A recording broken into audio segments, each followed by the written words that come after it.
Hi everyone, my name is Pamela. Welcome to Vlogtober Day 11.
Well, it is October 11th and it is really starting to feel like sweater weather around here.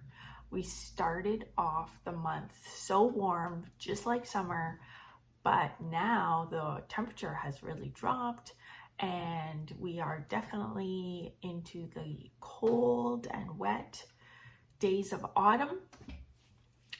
I actually like this kind of weather. I don't mind when it's dark outside at all. I find when it's dark outside, I just feel a lot cozier inside, and I like to light candles. As you can see, I have a candle behind me. It is salted caramel mocha, and it just has like this really warm, inviting scent. And I feel like I got it from HomeSense, and I feel like I will have to make another trip to HomeSense to get a few more of those candles because it really does smell nice. I have a hot cup of maple tea. Another thing that's nice to have when the days turn cold and it's dark outside. So what's going on today? So another thing that I like to do when the weather outside is kind of nasty and cold is I like to put aesthetic videos on. I don't know if you guys ever do that, but it's something that I find really cozies up the room, and you can choose to have them with music or without music. So it would depend on what I was doing. So if it's just something to have in the background while I'm reading, for example, then maybe I would choose to have music or not. It sets a nice atmosphere though. So you can just have like crackling fireplace and rain and thunderstorm sounds, or you can have all of that with some music. And then as the seasons change and the weather turns to snow, then you will see that the aesthetic videos also start coming up with more of a snow theme or a winter theme. There's also the options for having like a Halloween theme if you want. There's every kind of theme that you could possibly want. Like you can search cozy library aesthetics, cozy, I don't know, cozy coffee shop aesthetics, anything like that, and you will get an aesthetic video. Anyways, that's something that I really enjoy. Let's talk about what I'm wearing. I have talked about this shawl on the podcast before. I wanted to bring this shawl out. I do love this shawl, and I usually bring it out in the fall anyways, but this is a Stephen West pattern. It's called the cable trellis shawl, if you're not familiar with it. I'm just gonna take it off so you can get a better look at it. So this is a crescent shaped shawl, and it has these beautiful cables running across the shawl in a trellis pattern. It's knit out of DK weight yarn, and I used a Zauberball, which is the color changing yarn that you see here. And the solid green is Zen Garden DK in the colorway Guacamole. I don't know if they make that colorway anymore. I absolutely love it. I find the green almost glows. The shawl has a really nice picot edge to it. I thought that would be harder. I thought a picot edge would be harder, but it was actually fairly simple, and I find it gives a really nice finish to the shawl. The DK weight makes the shawl really nice and squishy. This was his shawl for the hybrid knit along, and I knit it over Christmas of, I think it was 2021. Pretty sure it was Christmas 2021. I spent a lot of time with my family, and so when I look at this shawl or I wear this shawl, I think about the cabin that we rented for Christmas. And when most of us got together, there were a few of us who couldn't make it because they sadly had COVID. And I also have some bittersweet memories because that was the second year that my mom wasn't with us. She had passed away the year before. And so there's some bittersweet memories as well, because I definitely thought about her a lot while I was knitting this shawl. Yeah. So anyways, I do love the shawl. I wanted to bring it out just to reinforce that I really love Stephen West, and I think he's a genius with regards to pattern writing. And I will continue to knit his patterns in the future, regardless of, what's currently happening. And if you want to know what I'm talking about or know my feelings about that, I will link the video here. My previous video right before this one was where I talked in depth about my feelings about the 2023 Westknits MKAL and what's happening, but I definitely do not need to rehash that again. So what I'm currently working on actually is trying to get Clue 1 finished, my version of Clue 1 finished, before Clue 2 releases tomorrow morning.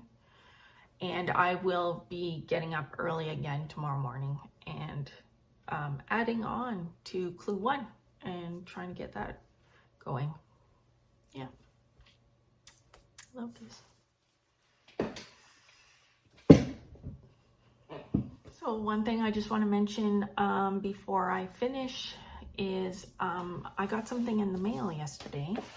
I had pre-ordered this book a few months back, actually, because I already had this book.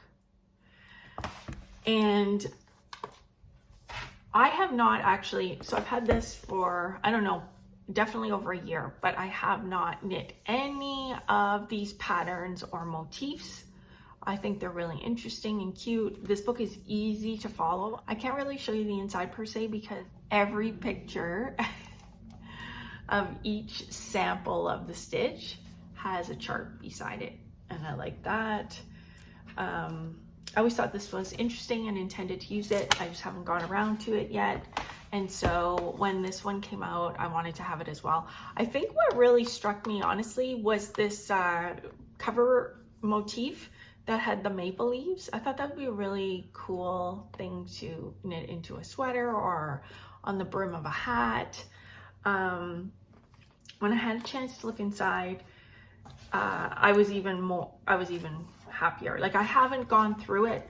I can't give a review of the books because I haven't tried to knit any of the patterns. So for me to be able to say like, oh, it's really written well or it's not, or I can't claim to know that yet because I haven't tried it.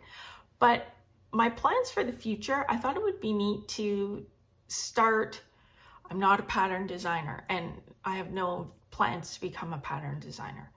But I think what could be neat is to take some simple patterns for toques, beanies, mittens, scarves and add my own flair to it by then using some of the motifs that Andrea has included in her books. So that's something I would like to try for the future. I think that might be an easy way to start, rather than trying to incorporate them into a sweater or that type of garment, or even a shawl. I think those are more, you know, those are larger pieces and might be a little bit hard to incorporate, but maybe some small ones to start and see how it goes. I'm really happy to have these 2 books in my knitting library regardless, because I like to have knitting reference books. I also am an artist and I like to have a lot of art reference books. So I keep those handy and I like to have them on my bookshelf. Something to grab, you know, on a day when you're looking for some inspiration. I think if you want if you're looking for a detailed review of these books, specifically this Knitivation one, Christopher from the Flannel and Pearls podcast, a few days ago, he posted a really thorough, in-depth review of this book, and he talks about the previous book as well. And I watched that whole thing and I thought it was really interesting, and I was really glad after I had watched his review that I had pre-ordered the book. So I will link his podcast down below if you're interested in learning more about these 2 books. So yeah. Anyways, have a great day. If you are joining in with the MKAL, go to bed early, get a good night's sleep. We've got a big day ahead of us tomorrow when the MKAL releases. Talk to you. Bye. Talk to you soon. Damn.